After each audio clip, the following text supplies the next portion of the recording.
Well, we'll just go ahead then and just talk about, so I was going to do this next week, but I'll just do it today. We'll just talk a little bit about who Byron Dale is and a little bit of his background. And call into the show at 347-884-9499.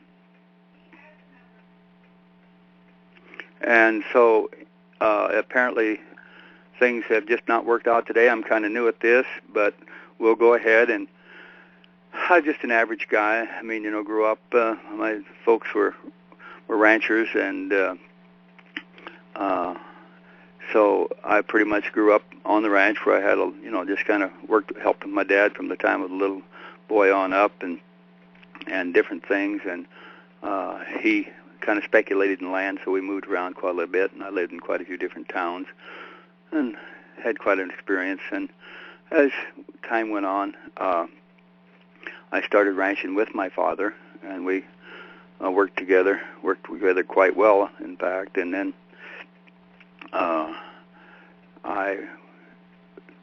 Dad had bought some land, and we had a chance to buy some little land that I thought was a lot better land. So I went to work on Dad, trying to get him to sell the other land and buy that land, which was a lot closer. Dad had a place that was a lot closer to that land, and I worked hard, and I couldn't get him talked into it. And then I got Mom to help me, and so she convinced Dad it was a better deal, and so he sold the other land and bought the land that was a lot closer to us, which gave us a little less deeded land but more lease land. So we had the exact same acres, but about twice as productive acres as the other was. And we started out, and it turned out it was really productive. We had a really great year the first year, and a lot of rain and lots of crop, and we didn't have quite enough equipment to work it all. But we got a lot of it put up, and so we went to work, and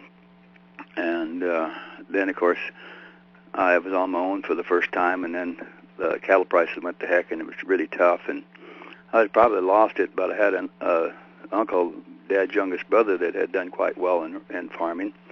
And him and Dad was talking one day, and I never even knew about it. And Dad was telling him what had happened, and in the meantime, I got married to a really nice girl. I'll never forget the first time I seen her. I went to a private Christian school called Sunshine Bible Academy for 2 years, and after I had graduated, I also went to Wall, South Dakota for 2 years, just the way things worked out. And I actually graduated from Wall, but sometimes I'd go back to Sunshine with a really close friend I had met there when I was a freshman.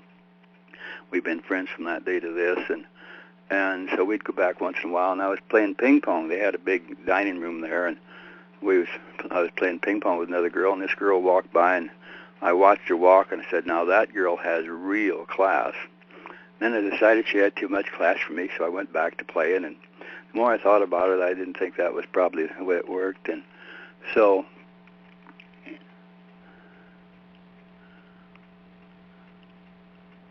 I got a caller here. I'm trying to get online. Hello, I guess Byron. you're there, Tommy. Oh, there, Tommy. Yeah. I'm pretty new at this. I was trying hard to get you in because I hit the right button, but I didn't hear anything. And Airlon last week said he couldn't get on when I pushed that button, and I didn't understand it. So, but I'm glad you're on.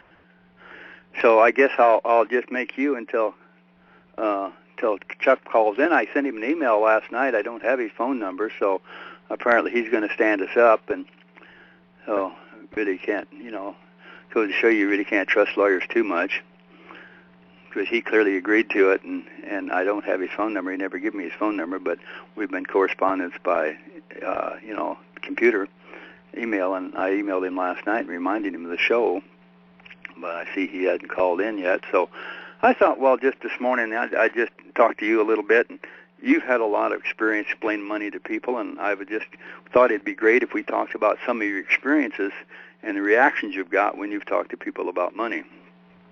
Oh, 98 or 99% of the time, they just can't believe it works the way it does. They always think they know how it works, but when you start asking them, then they can't explain what they think they know. Isn't that kind of how it works? Oh, yeah. They don't even understand what we even use for money. No, I've noticed. I guess I didn't either when I first got into this. a little funny. It's kind of interesting how you got into this. As I recall, you gave me a call one day. Isn't that right? Yeah. Back when Ron Paul was making a run for president, and they had I don't really follow Ron Paul, but they had a thing around there, and I noticed that you were in the same district as me, so over there in Edina, so I ended up giving you a call, and man, you're the first guy I've ever ran across that really actually had the facts on how this thing actually works. Yeah, I remember we talked about money, and when you hung up, you thought, well, gee whiz, this is just so strange. I mean, it's so different than anything I've ever heard, and I hear that comment an awful lot when I talk about money. And then you went to investigating it, and what did you find? Yeah, that's absolutely the way it works. You know, it's interesting, too, because it seems that's the thing that really stops most people from wanting to understand this, is because they really think they already know it all. I've noticed it. If you take your years pride ago. It does. Your pride out of the equation, then it's pretty easy to understand this, because understanding this money system is probably one of the simplest things to understand. It may take a year to really understand it if you think about it and study it all the time, but it's really, honest to gosh, pretty simple. Well, and it has to work the way that all money is created as debt. Otherwise, we couldn't possibly have as much debt in a nation that's produced as much wealth as this nation has. And on top of that, all the other nations couldn't possibly be in debt as deep as they are either, because they've all produced wealth their entire existence as a nation. And that in itself almost proves that all money is created as interest-bearing debts. Isn't that true? Yeah. Well, like the other day, there's a guy I work with, and we've been jogging together, and I try not to bring up the money too much, because, well, it's awful hard not to, though, isn't it? Yeah, it's almost like can't do anything without money. So okay, go ahead. Not talk about it, but we were running, and somehow he made a little joke about the zombie apocalypse coming, and he was just joking around, and I said, well, heck, I think we might already have that here. And he kind of looks at me a little funny. We're running and huffing and puffing, and he goes, well, what do you mean? I said, well, just think, I just asked him, can you name one thing that we all use every day in our lives? We can't do anything without it, and we absolutely require it or before we can do anything. And he was running, and he just looks over at me, and he never gives an answer, but I said, and then I just kind of stepped in. I said, well, money. And to prove just how much of zombies people are, I said, what do we actually use for money in America? And he really thought about it, and he's one of the first guys that's ever kind of answered the first part of this correctly, and he said, well, numbers. And I said, well, who manufactures those numbers, and how are they put in circulation, and what do they represent? And he said, well, the government, and they just add more numbers. I said, well, you got the very first part right, but the government doesn't add any more numbers. They don't have anything to do with it. So that's your banking system. And he goes, well, and then we started getting into it, and I said, well, I've got letters straight from the United States Treasury and Library of Congress, and I got a book from the Federal Reserve Board of Governors, and they all agree. They all agree with each other that banks are the only creators of money. And they create it all, and they issue new loans. And, man, we were running, and he really got to thinking about it. And right now, he's reading Modern Money Secrets. And Modern Money Secrets is the latest book I've written. Is that correct? Yeah. Yeah. But it's interesting because it's tough to, really get guys you work with. They're really into this because, normally you're busy and you're working, but we're outside of work and whatever, and I just kind of keep working on everybody I run across to try to understand this because I'd like it to see it change. You and me both. I don't want to keep working my whole life away just to see everyone get deeper in debt. It's ridiculous. It's foolish. Mm-hmm. You'd think that if we're working hard, doing things right, the debt would be going down and our prosperity would be going up. Instead, it's the exact opposite. We work harder just to get in worse shape. Mm-hmm. What kind of sense does that make? Yeah, that's what it seems, and that's kind of what got me into it in the very first place too. And that's kind of what I started on, when nobody had called in, and Tim didn't call in, and I'm really disappointed that he wasn't man enough to keep his word and call in. It kind of makes you think what kind of guy he really is, and This is part of our problem too. We have all these guys that want to make changes, and that's how I got first in contact with him. He said he'd like to have a real, revolution, and not the ones that the Tea Party and other people talk about. And so I wrote and asked him, and of course he got into having constitutional amendments, and so then when I was able to get this show, I thought that he'd be a great guy to get on, and we'd talk about that. And of course I totally disagree with him. I think that's the worst thing we could do, because it's very obvious the conservatives in the world that really want to make changes and hold the government to the Constitution wouldn't be in control of that at all, because it'd be, states, and most states nowadays it's clearly liberal and don't want to have anything to do with the Constitution. If they did, we wouldn't have the government and the people in government we have now. And so I thought it'd be interesting. And then the other day I was reading some stuff, and I run across a bill that they have, a group has written, and it's been passed already in some states, called the Balance of Powers Act. And so I just got into it a little bit, and yesterday, so I went on the internet and I got a copy of it this morning, and I was reading it, and I think it's the best thing I've seen so far. What it really is years ago they started the 10th Amendment movement, and it went around, and lots of states adopted as resolutions. And I always try to get everybody to think about that and say, well, that doesn't make sense. If you really wanted to do anything with it, you should turn it into a state law, not just a resolution that nobody in Washington is going to pay any attention to at all. And that's basically what these people did, and some states have represented it. And of course I wanted to talk to Tim about that too, because I think it's so much better way to go to bring change about. Maybe the best way that I've ever seen so far is for the states to actually demand, and keep their own power and be the, and have the authority to stop all these unconstitutional federal laws that is clearly not constitutional, and they're not binding if the truth is really known. And it just has to be somebody like a state government that comes up and says so, because they have enough police force themselves to actually stop that kind of stuff. And the individual himself doesn't have that. And that's what I really liked about it. It made so much sense. And of course, then Tim, again, obviously wasn't man enough to keep his word and call in, and he never tried to contact me, never sent me an email or anything. So, it makes me wonder if he's really sincere in what he's doing. And so I'm quite disappointed there, but that's life.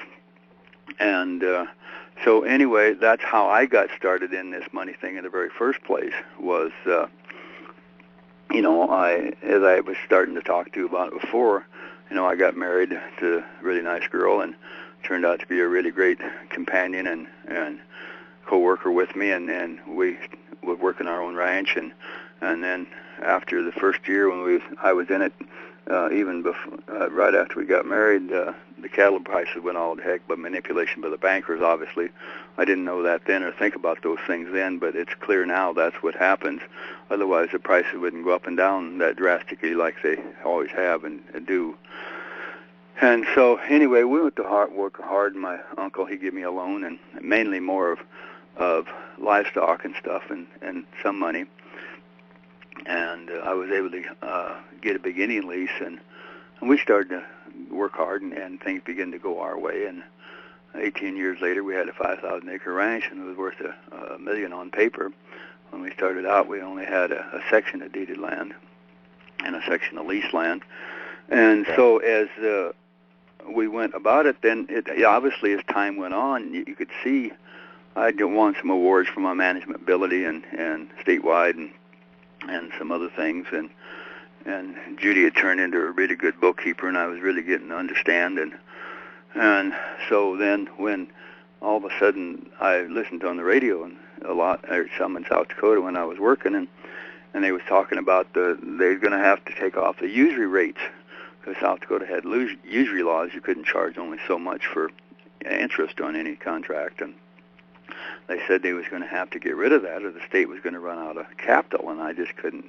That just didn't make sense at all to me. But I didn't understand very much about this. In fact, I did none about this money system when at that time. And so then later on, about a year after they got that bill passed, a year and a half, all of a sudden the interest rates went up to about 18.5 to 22%. And I had a neighbor that bought a new pickup during that time, and I think he paid 22% interest on it. And you can imagine how tough that would be to make that work, wouldn't it? And so that's what got me interested in this. And then I started really studying it, and I actually went to a management meeting in Denver, Colorado that I had stumbled onto in a magazine, and I thought it sounded kind of good. And so one morning I asked Judy to call in and kind of see what they had to say and think about it, and and then tell me what she found out when I come back in for lunch or whatever, and went out and went to work. And when I come back later that day, she said, Byron, she thought this was really what I'd been looking for a long time. And so we arranged to go, and we took kind of a family vacation and went down to it, and it was really interesting. And during that meeting, we actually went through financial statements that this financial firm and Beef Magazine was working together with these guys, and they was helping them out on managing their ranches, and we was actually going through their profit and loss sheet, their financial status, and they was showing us how some debt paid better than others, and different things, and I was studying it with them and watching and paying attention, and I began to notice that all of them was getting deeper in debt, and some of them was getting more assets than others, but they was all getting deeper in debt. And so I turned and got the speaker's attention and asked him, well, where does all this money come from? And he said, well, it's just funny money. They just print it. And I said, well, I think that agree. And I said, but if that's the case, who gets the interest off the printing press? And he said, nobody. And I said, well, I'm sorry, but I don't see how that can be true. Because if we've all borrowed this money and we're all paying interest on it, and if what you said was true, they just run it off a printing press, then somebody's got to be getting the interest off the print, from the printing press on all this money they printed. And he just got really frustrated and red-faced, and he could clearly really didn't know what to do, like he'd never even thought about such a thing. And pretty quick he looked across the room and says, what was it that you wanted? And just like that, I disappeared, and he never, just like I did, wasn't at the meeting any longer. And so when that session was over, we was going out, the door to go to break or lunch or whatever it was, and somebody bumped me, and I thought, well, they could bump me, but I turned to look, and a woman looked right at me and said, Byron, you need to look into the Federal Reserve System. And I didn't have a clue what she meant, and she walked on, and that was the end of that. So when I got home, I was thinking about this, and I wanted to find out exactly how, to work the system and manage the way they had taught us, and keep the books and understand all these things. And of course, I didn't know how, and Judy didn't know how, and so at that time she had moved to Mobridge in the wintertime, so Brad could go to school there, high school. And when I'd go in to see her, or she'd come out on the weekend, we'd talk about it, and she didn't have a clue, and I didn't have a clue, and I kept wanting her to do it, and she said, why don't you do it? And obviously neither one of us had a clue how to proceed. And so I finally talked her into going down and meeting with a CPA and see if she could learn anything. And so she did, and it was a nice young man and kind of understood, and so he started to show her things. And then she called the company, and that was a management firm, and they was pretty nice. They helped her, and that gave us a start, and then we both went to work on it and put the figures in, and of course Judy had really good books, so that wasn't any problem. And when it got done, I clearly understood what all they was trying to teach him, and we knew how to do it, and I didn't look like the forecast, it looks like where things were going. And so that's when I got interested in just how this money works. And so I was standing out there in the garage one day talking to my oldest son, Brad, who had just graduated from high school, and I thought he might have learned something in high school that I didn't learn. And so I was asking questions, and pretty quick he looked at me and said, Dad, we just don't have enough time this summer for you to stand around here. You asking me these questions that I don't have a clue to answer about, but I can see this really bothers you. So I'll tell you what, if you promise not to ask me any more questions about this ever, I will run this entire ranch this summer, and then until September, and then I'm going to go to college. And you've got that long to figure out what it is you're trying to figure out. And I looked at him and I said, are you really sincere about this? And he said, absolutely. I said, son, you just made yourself a deal. And I turned around, went in the house, and went to the office and started reading books and calling people, anybody I could call. And there was a guy that about that time had wrote a book called Miracle on Main Street, and I got a hold of him, and we talked a little bit. And I met Larry Breecraft during that time. He's a lawyer in Alabama that's kind of into this. He's a gold nut, but other than that, he's a pretty good guy because he's been influenced by Edwin Vieira, which you've listened to some of his videos, and he just doesn't tell the whole story. He doesn't get it right. He again is just a Mises gold nut, but he has a lot of influence and written some books, and thinks he's pretty great because he's a lawyer. And so anyway, I kept studying this stuff and looking around and trying to understand it. And finally, I thought we pretty well had it. So one day I said to the boys, Brad had hired actually we had together. He had a friend that he went to high school with that wanted to come out that summer and work. He needed a summer job, and he wanted to do something totally different. And they was good friends, and so Brad wanted to bring him out, and so we finally agreed to do that. And it was a good deal. He was a really good kid, and the three of them run the ranch and all summer for 3 months and never got in an argument about anything. They each knew what their job was, and they would get up in the morning and went out to do it. And then Brad was probably 17 or 18, and Corey was probably 12. And, of course, the other kids were the same age, and they each one did certain things. And other than ask me a few questions once in a while, they just got up and went out and did the business. And I just sat there in the office and studied and read and called the state library and everything. And so when I kind of thought I had it, I said, I want you guys to come in. We want to play a little game after supper. Come in a little early. And so they did, and I said, we're going to try to make a mini economy here, just among us, and we'll do certain things, and we'll have a banker. And Brad says, I'll be the banker. And so he was, and we used monopoly money, and he loaned us some money, and we spent it and this and that to each other and went around and round, and of course we had to pay him the interest, and it was pretty quick. He owned it all. It was obviously what happened. I mean, it was just as clear as a bell. And so I was kind of pretty well convinced then that that's what it was. So when we got through, a few days later, I said, Judy, I wonder what would happen if we wrote to the Treasury and answered these letters. And she said, I don't know. The only thing I know is try. So I didn't learn to type till I was 49. So she sat down and had a typewriter, and she typed up this letter that we made and sent it into the United States Treasury. And Russell Monk answered the letter, and that's where the tales from the Treasury come from, the letters that we wrote back and forth to the Treasury and their answers. And they clearly said, pardon me, Russell Monk, the United States the General Counsel of the United States Treasury wrote the answer in for his first letter and said the actual creation money always involves an extension of credit by a private commercial bank. Uh-huh. And so I wrote back to him and I said, well, I think that's true, but if that's true, where's the money come from to pay the interest on the loans? And Russell Monk wrote back and said, well, that comes in the same place the other money comes from, which was clearly when the banks created a loan. Well, anybody that thinks very long knows that's a one-way street for them to own everything and for the people to lose everything, because they're creating the money and getting the interest and basically getting a lot of your profit from your production without doing anything except just writing numbers in an account.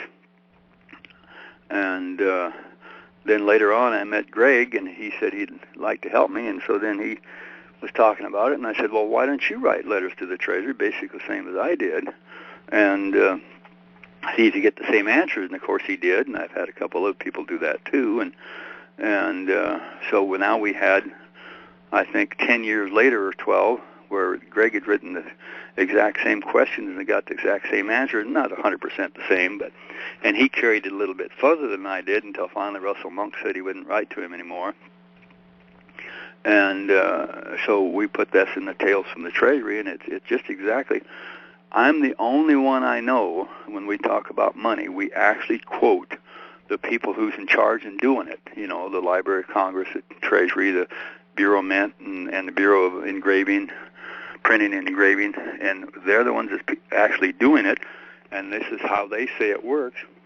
And I'm the only one I know that uses that as a source when I talk about how the money works. Everybody else uses just some author that wrote a book that really never quotes any source or where he got his information from. Yeah. And years later, go ahead, you were going to say something. No, I just agreed with you. And years later, I had it when I was living in Chatfield. That's where I met Greg. I had a guy call me, and of course then at that time people was quite concerned, and I was on the phone a lot calling people all over the country. They was wanting to hear about it, and I can always tell when they really get concerned because my phone, my people call me more when they kind of decide, well, it's kind of run its course or something, and then the phone calls drop off. But anyway, this guy called me, and we was talking about it, and he said, well, you're just not right. And I said, well, where did you get your information from? And he said, Cleo Skousen. And I said, well, I'm sorry, but Cleo Skousen isn't right. I also have talked to him personally. And he was so mad he hung up.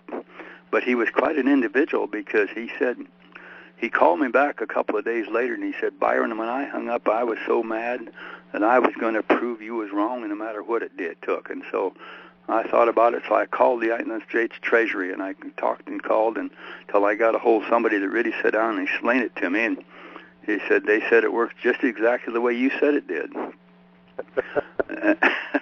And I said, well, I didn't find that unusual because that's where I got my information from. And this is just like you, the comments that we get most of the time, well, this can't work this way. But yet, if it doesn't work that way, then all the congressmen that know about it, and most of them don't have a clue, because I've been to Washington and lobbied on it, and I've never run one down there that had a clue how it really worked, none of the aides or anybody else, none of the congressmen. But when you write them, they'll a lot of times send your letters on to the Fed, and the Fed will answer them. So I've had letters from the Fed, and it's clearly, and just like you said a minute ago, you've got the book the Federal Reserve Purposes and Functions, and they clearly purposes and functions, and they clearly admit that this is exactly how they work. That the banks buy everything with a promise to pay. They don't have to pay. They buy all their bonds and everything else, and of course they charge interest on all this money they create. And one time I remember listening to the radio when Ron Paul had a hearing on television when he was chair of that committee, and he was giving Bernanke a bad time, and he said, you just create all this money and spend it in. And Bernanke looked right at him and said, we don't spend money, we lend money. Yep. But Ron Paul never did catch it. He never even understood what the guy was clearly telling him, and it was true. They don't spend that money, they lend it. Yep. And, of course, there again, once you lend, it's clearly now the borrower has an obligation to the lender that in this monetary system, he can't pay. He can shift it to somebody else sometimes, but it can't be paid. And the proof of that's got to be in the fact that the debt just grows and grows and grows. No matter how successful the businesses are or anything else, the government and the private debt and the business debt just keeps right on growing. And so that's what you've discovered also when you talk to people. And I'd like to have you go ahead and tell me some other experiences you've had with trying to explain this to people, or even some reactions they've had when you've got them to read my book. Oh, gosh. It's just, what just boggles me as you get into this, and once you understand it, it's pretty easy to prove that most people, and I don't like to say it this way, but it's just the way it is, but pretty easy to prove that nobody understands anything about it just because you can just constantly trap them with the truth. They'll say one thing and be like, well, hey, well, what about this over here? It's just, they say, oh... Give me some examples how it works. The other day you told me you had a meeting with a guy at the table at work. Tell me just how that one went. Oh, he just one of these guys that just thinks the government prints up all this money, and then not even a minute later he was saying, well, they borrow all this money. Well, now, which one is it? Is the government printing up all this money, or are they borrowing money? And then he said, well, they're borrowing it. And I said, okay, well, now what kind of money are they actually borrowing here? And then he just was stumped. He didn't know where to go. That was pretty much the end of it. He didn't even want to continue, really, at that point, because he is just another person that just has so much damn pride that they don't even want to admit that they could possibly learn something. It's like, I don't know what happens when people hit about 18 years old. They think they must know it all, and from there on out, that's it. This guy's in his 50s, maybe even pushing 60. Yeah, I found that too. You know, I've had them say, well, it just can't work that way, and then you go through there, and of course, Ron Paul and those guys really helped screw that up, because he was one of the ones that always talked the loudest about that the problem is they just create too much money. Well, but he never ever talked about how that creation worked. Did they just create it and spend it in, or did they create it and loan it in, and the effects of the difference between that? And I'll never forget when I got into this, you know, of course, after I did several things, and I'm not going to get into that right now, but I was trying to work around and talk to people and explain money to them. And, of course, when it was first, I mean, I got my tail kicked up between my legs several times because I didn't have all the answers. But the more I talked to them and the more that I saw that, you know, they didn't understand either. And so then when they had their questions I couldn't answer, then I'd spend a lot of time until I could answer them, until I figured out what the answer was. And, you know, I'd write letters and contact people and do a tremendous lot of thinking on how this had to work. And so finally, you know, I got to where they had in trouble, and then I got to run, and I was able to get on the road and do a lot of speaking around the country. And most of them was interested in my personal story a lot more than it was the actual money. And again, they was all just wrong, and I couldn't have any kind of solution, because the only solution was to go to gold. And that bothered me a lot, because I couldn't understand. I kept thinking a lot about that. I said, well, what difference does it make if I get a gold coin when I trade with trade with somebody, or if I get some paper money? What's the difference? Because I'm not going to keep either one anyway, because that's what I'm going to do. I mean, that's what happens. You get money in when you, for example, like, you know, in back in the ranch, you know, I'd work hard to raise them calves. I'd sell the calves and get a lot of money, and then I'd spend all that money paying expenses and one thing and another and interest, and then raise another calf crop and then spend that and do about the same thing. And once in a while you'd get a little ahead, but most of the time you didn't really. And then when you did, even if you did, then you had to pay income tax on it, and the government took most of that anyway, you know, really most of it, or you had to spend it to invest in something, which was okay because you were able to improve your place and write it off. But again, you never got to keep much of the money. Yeah. And so I said, well, what's the difference then? I mean, between the gold, because I'm not going to keep it, I'm just going to spend it anyway and keep it moving around. So what really is the difference? And that's what really got me thinking. And so I started studying on how does the gold coins really work? Where did they come from, and how did they work? And versus the paper. And of course, then I got a copy of the 1792 Coinage Act and read that, and it was pretty clear that the Congress would perform a mint, and anybody that could bring gold or silver bullion to the mint, they would weigh it and assay it and stamp it into coinage free of charge if you waited for them to coin yours. If you wanted to take gold in and immediately get the minted money without waiting for them to do yours, then they charge you a fee. Otherwise, it was for free. And I got to think, well, what does that actually mean? I mean, how does that? What's really happening there? And, of course, what really happened was the government monetized the people's production, because the gold is something that you had to find out of the ground. And everything that's produces from, you have an idea of what to do, you put that with labor and raw resources, and you get something, and that's how you create real wealth. And, of course, that's what happened with gold. And, of course, gold was not money. If it was, you wouldn't have needed to take it in the mint and have it weighed and assayed and stamped into money. And what they was really doing was creating money. When they stamped it, you know, when they purified the gold and stamped it into money, they was creating money, and also they was monetizing the people's wealth. And now that made sense, because now versus the other, you go to the bank and you borrow, and they give you spendable money, but it's all now an interest-bearing debt to you. With the gold, if you waited for it and took it, and then you took it out and spent it, it went into circulation with no debt at all to anybody. Now, that's a major difference. Now, that's why it was good. But see, There's nothing any place that says that, wait a minute, if you can monetize gold or silver and copper, and you could monetize anything if you really wanted to. You just have to figure out a way to convert it to money. And but the difference is the money had to be debt-free, not an evidence of somebody's debt. And and of course the government didn't get to create the gold out of nothing. They had to create it out of the people's production. And they could do the same thing with the other. For example, if the government took and created money to pay for the transportation system, you know, that the people work hard to build, then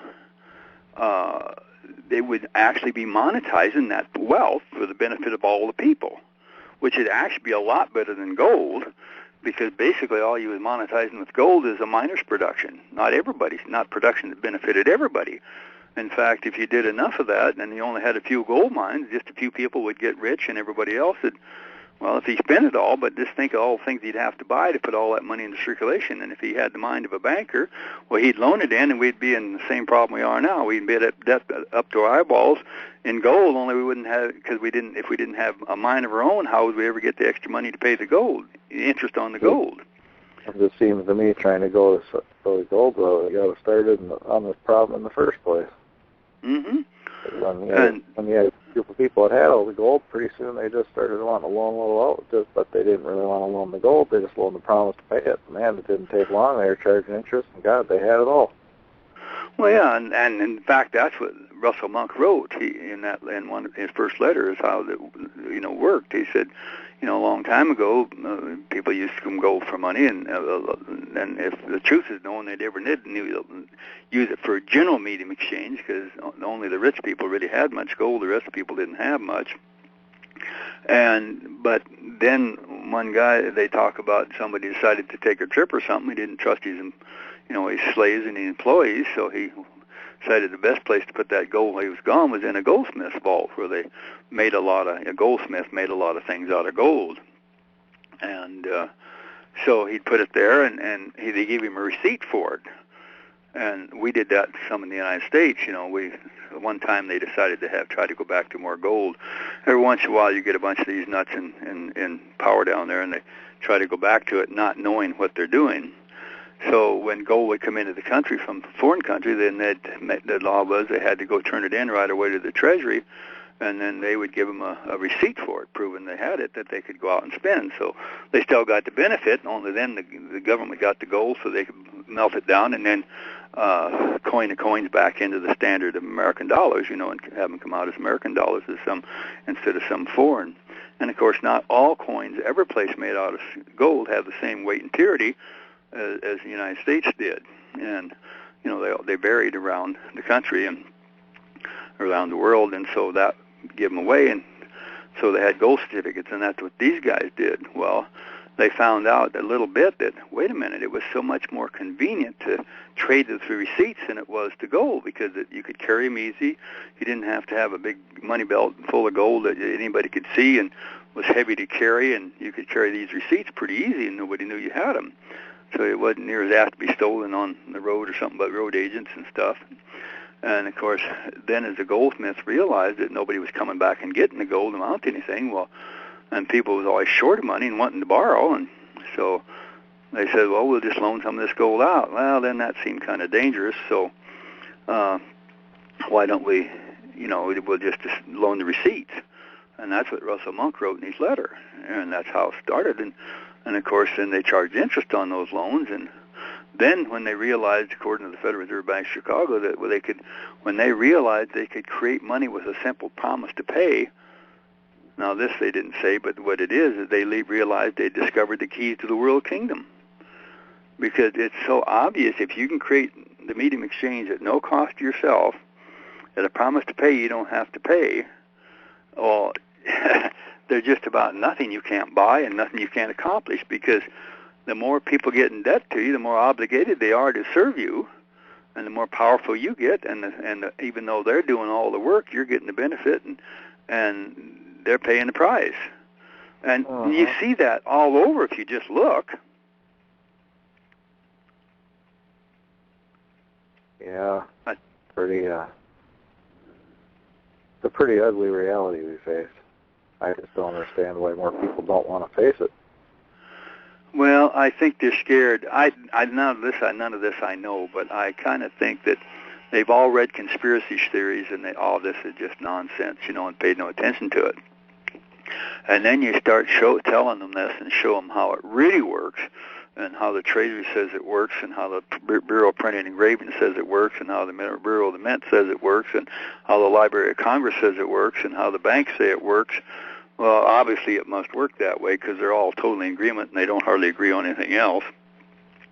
And then all of a sudden I think they say, oh my gosh, some of this conspiracy stuff is really true, and then they just get scared. And I think it just becomes overwhelming. And then a lot of people, too, I think, are so scared.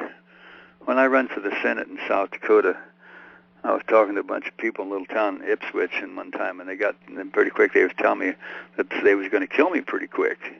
And, I get so tired of that because I've been told that quite a little bit, more so in the past and lately. And I said, that seems so strange to me that you would you would all accept that as just the norm. That would happen, that you wouldn't even think about it. That you would, accept that they would kill me and there would be no consequences. You wouldn't think they ought to go to jail for it. But if I'd come into Ipswich or someplace and kill a few people, my gosh, the whole community would be out looking for me and up in an uproar because I had killed somebody. I said, I just can't understand that kind of thinking. What kind of people are you? And they just all hung their heads in shame and didn't say anything. But yet, see, that's the mindset they have got us to accept. That it's okay for them to kill us or beat us up or whatever if we don't do what they want done. But we're supposed to take their corruption and fraud, and that's all it is. The whole banking system is absolutely one big con game of fraud and deception. And we're supposed to take it and like it because, after all, they're too big to do anything about it. I mean, they got the whole government. And that's true. But if the police were taught the truth, and there's more of that coming out now through through Sheriff's Mac movement, that the sheriffs are not supposed to be just a hired man of the judge and the courts. They're supposed to be, protectors of the people. Sure, there's to help catch criminals and put an end to them, stuff like that, help the people. But they're not supposed to enforce every cockeyed law that a memorandum a judge puts out, whether it's clearly unconstitutional or what. And more of them are beginning to understand that, which is probably one of the greatest things that's happened, in my lifetime. Because when I first started this, I remember I was in someplace in North Dakota one time, and we were talking this with the sheriff, and he said, well, the state's attorney is my boss. And I said, well, you don't have a boss. You're elected by the people. And he stemmed and stuttered a while, and I said, well, yeah, that's true, but he's my legal advisor, and I got to do everything he says. And, of course, when you teach people to get in the sheriff's department to teach them that nonsense, then you turn all the control and all the power of the sheriff to do right over to the prosecuting attorney to screw you. Oh, and the sheriff in my county, he says right on his website that he's a unique individual because not only is he a county sheriff, but he's also an officer of the court. Yeah. Which is just ridiculous because right out of his face he says he just does not believe in separation of powers. That's exactly right, because that, as I read the Constitution and books on it, they've clearly said that was the whole purpose, was to have separation of powers. Each branch of the government, the judicial, the executive, and the legislature, were all supposed to be jealous of their own powers and protect them. And each one is to be a check upon the other to make sure they all maintain constitutionality. And, of course, nowadays, that's all controlled by lawyers that don't give a damn about anything. And Tim just proved it because he wouldn't even honor his word and show up for the radio station today, or email me that said he couldn't make it. Because I emailed him last night just to double check, and he never responded. I checked my emails this morning, and I didn't get anything from him, so he wasn't even man enough to do that. And that kind of lowers my whole opinion of. I mean, if that's, and he's supposed to be one of the better lawyers, and if that's all he is, well, where does that leave them? And the lawyers now control everything. I used to say that obviously the lawyers run the country and they're financed by the bankers, and they all work together. And of course, that's obviously true. And as we go through this process, we've seen it so many times, and this is what we run into when we start talking to a lot of people. In fact, on this radio show, the first time I was interviewed by Keith, one of the callers said, "My gosh, what you said is true. Everything I thought I knew was wrong." And in most cases, that is, because most of the people that are talking about money don't have a clue what they're talking about, because they've never written. And they may not have a clue what they're talking about, but they're just trying to get rich. They're never trying to actually fix or solve any problem with this thing. Yeah. And you're right, because they've only looked at it on how to get rich, not exactly how it really does work and the consequences of it. And of course, that's where I was a little different, because I wanted to know exactly how it worked. And then one time, I was always trying to, all these people saying about the gold, and so I got curious, and I wondered how much gold there really was, because I'd never thought about that before. So I wrote to the Bureau of Mines in Washington, D.C., and I asked him to give me the figures on how much gold has ever been mined. And I said, no, I don't want to know anything about the price of it. I just want to know how much it is. And it took a couple of weeks, and they sent me back a big, thick book of the papers, and they had it all in there, but I had to read it all and work on it to actually get down to the actual amount of ounces that had been produced. And when I did that, and I divided that by the number of people in the world, it's clear that gold couldn't possibly work as a general medium exchange. It would be physically impossible. And of course, now when you talk to a gold guy that's pushing gold, you keep asking him, well, just exactly how would you implement a gold system, and how would it get it in the hands of the people, and nobody has a clue. And then the last thing I worked on was, it used to be you could go on the computer and through the Gold Council get how much gold was ever mined out of the United States and how much approximately mined every year. And I put all those figures together, and I made a coin the size that Roosevelt made the gold coin after $42.22 an ounce. I figured that out, and if the United States had all the gold in the world, and they coined them in the coins that size, with the trade deficit we have now, it would only take 3.9 years to ship all the gold overseas in the trade deficit, and to get it back, we'd have to borrow it, just like we do now when we ship this money over there to buy their products.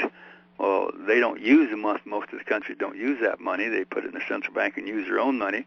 So the central bank, they invest it in bonds back over here, so we get our money back, so we can have money in this country. And you'd have to do the same thing with gold, which absolutely means that it wouldn't work, and we'd end up in the exact same place we are now, being dead up their eyeballs, no way out. I remember I was at the mall one day. There was one of those guys there. We buy gold or whatever, set up from a larger company. I don't remember their name, but I just went up to him and I said, I just want to know. I'm not into gold. I don't really care about the stuff. And I said, what do you guys do with all this gold? He said, well, we send it out east, and gave me some little explanation. I said, well, what do they do with it after that? And didn't really have a good explanation. I said, I just want to know. I keep buying all these uncirculated gold coins over in Europe, and they come over and sell them for big money. He looks at me and says, exactly where they get it. And he told me, it's just, this whole damn thing's just a scam. Anything with gold is a scam, more or less. Yeah, because what they did is they just took it and reminted into new coins and sold them for a big price, didn't they? Yep. Because I know when I worked for a gold dealer when I first come to Minneapolis for a while, and of course they was running out of gold, and they said all of a sudden they just found some big rich outfit in Britain or in England that had discovered a lot of these gold coins. That's why they was able to get them, and that's what made me. I always thought about that. How could they be, if they took all these coins out of circulation in the 30s in the United States and melted most of them down? How could they be so many of these coins that had never been in circulation before out there that you could buy New Hampshire coins? Just perfect shape, all enclosed in a little glass thing and stuff like that.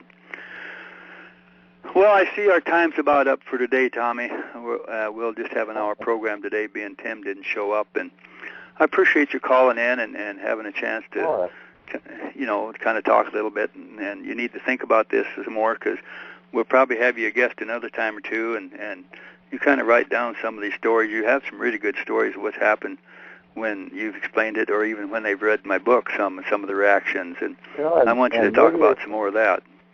I might be able to get a couple guys that have read your books to come join the program too, just to. I think that'd be really interesting to see their comments. Yeah, in fact, I know one guy that would do it for sure. So that'd be really interesting, because because then you hear it from somebody who's never thought about it before and read the book, and you get a reaction. I think that would be really interesting to have happen. And I think we just got, according to my watch, 2 seconds left, so I guess we'll let you go this morning, and thank everybody that happened to listen for the show. I hope they found it interesting, and probably next week I'll just continue a little bit about my own personal story, so people kind of have a little more idea who I am and where I come from, and we'll probably cover the little same thing, and then go on to it a little more deeper. And don't know for that for sure at this point in time, but I'll know by next week. And thanks you and everybody and all the listeners, and thank you for your time, and talk to you later. I'll close the show. Bye-bye.